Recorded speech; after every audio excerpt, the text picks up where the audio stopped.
mystery writers! Welcome to Write a Killer Mystery, where we learn to make a good mystery great. I'm ZaraAltair, and today we're going to talk about what makes a mystery a mystery. And first, I want to thank all of my supporters on Patreon. And if you're enjoying these videos, please consider becoming a patron. There's a link in the description below. All right, so what makes a mystery a mystery?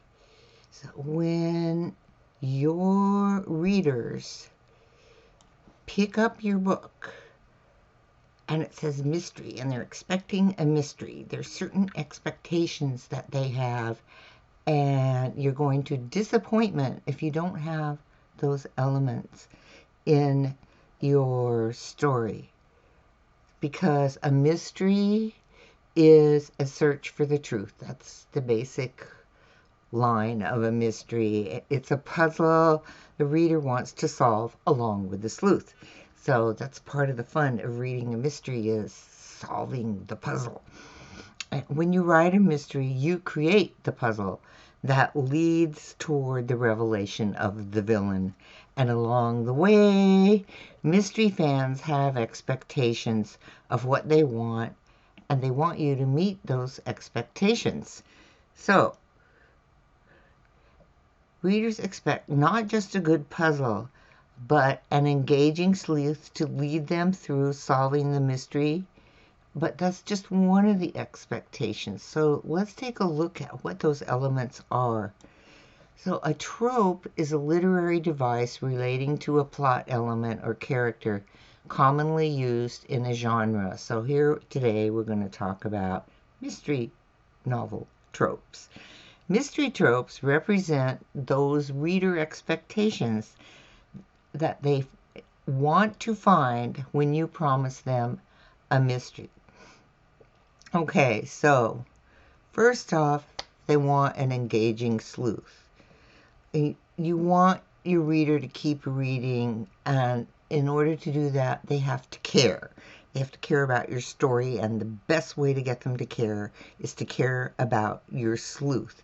So you want to create a sleuth with personality and traits that engage a reader. That doesn't necessarily mean they have to be likable. They just have to engage your reader. Because the sleuth is their guide through the story, through the puzzle. And because they're seeing everything through the sleuth's eyes, and they want to uncover that mystery and figure out who it is. Part of the fun of being a mystery reader is to see if you can guess who the villain is before the sleuth does. They'll be disappointed if they do, but that's part of the challenge. All right, so you want an engaging sleuth. And in order for it to be a mystery, there has to be a crime. Usually it's a murder, not always, but usually, because the crime is the puzzle to solve. The story has to have a crime that needs to be solved.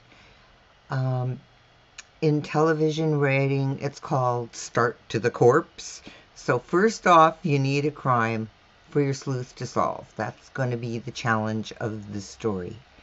And next is the evidence hunt. There's a body, and now it's time for your sleuth to start looking for clues.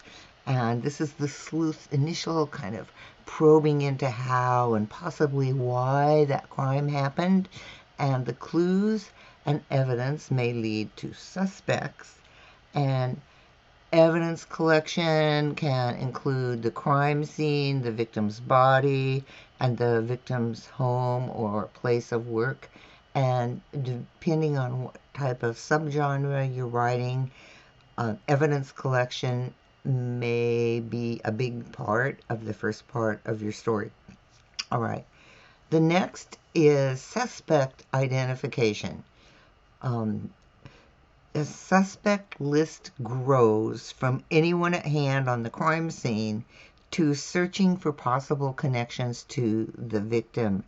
And one suspect may refer your sleuth to someone else who becomes a suspect, And the list grows. This is what happens in the first part of your story.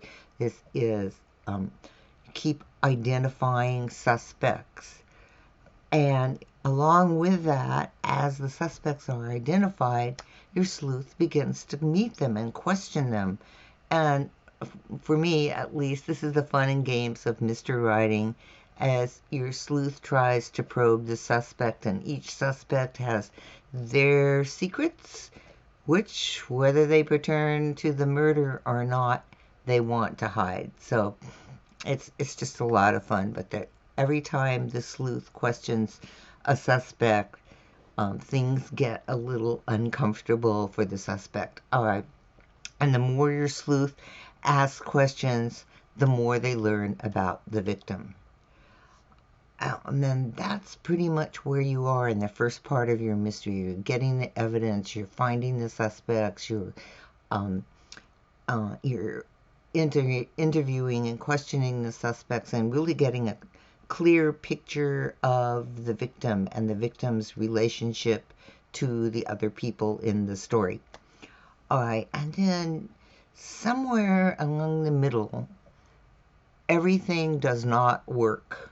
It just doesn't work. All that evidence gathering, all those suspects, all those conversations with the suspect, and nothing adds up, nothing fits into place. And it's as though there's a big screen or a veil over everything your sleuth has known, and however much he or she tries to put together the puzzle pieces, they don't make sense. And your reader may have suspicions, but they too are baffled. And then right after that, something happens, whether it's re-examining what the sleuth knows so far, or discovering a new aspect. The sleuth starts narrowing down the suspects. It's a new path. And armed with new questions, the sleuth approaches the suspects with a bigger, broader vision of the victim and the victim's relationship to the suspects. And somewhere along in here, as your sleuth starts re-examining everything and re-interviewing suspects, the villain has a win, right? The villain's still hidden. The villain's still hidden from the sleuth. The villain's still hidden from the reader. But something they do makes it even more difficult for the sleuth. All right, so I call this the villain's win. And even though that villain is still hidden, they cause something to happen that makes it worse for the sleuth. They raise the stakes, they make it more difficult. There may be a threat to life, or they erase a clue, something disappears. An important piece of evidence may disappear. The sleuth may not know who made it disappear, but we'll find out later that it was the villain. It's something the villain does creates a misdirection away from them, and leads the sleuth away from discovering who that villain is. All right, and then as the sleuth keeps examining and questioning, it's like all the pieces start fitting together. And the readers love this. They really like, oh my gosh, that piece, I completely forgot about it, and you had planted it way back there in this story. But now in the sleuth's mind, things start fitting together, and the sleuth knows who the villain is. At this point, you may keep all the connections hidden until the next phase, which is the summation. And at this point, the sleuth actually confronts the villain and reveals their identity to everyone else in the story. And at this point, he may sum up all the clues that led to uncovering the villain's identity. All right, those are the 10 main tropes that you need to have in your story. Whatever direction it takes, whether it's cozy or noir, Those are the things that your readers are going to expect, and you need to have them in your story. It's just part of the game of creating a good, solid mystery. All right. And remember, we're talking about traditional mysteries. We're not talking about a thriller, and we're not talking about suspense. This is a traditional mystery. So manage those elements. Every writer has their own way of creating a mystery, and from the point of view of the story narration to your mystery subgenre, the story will be unique to you. That's part of the fun of writing mysteries. So your style and tone create connections with the readers along with your engaging sleuth.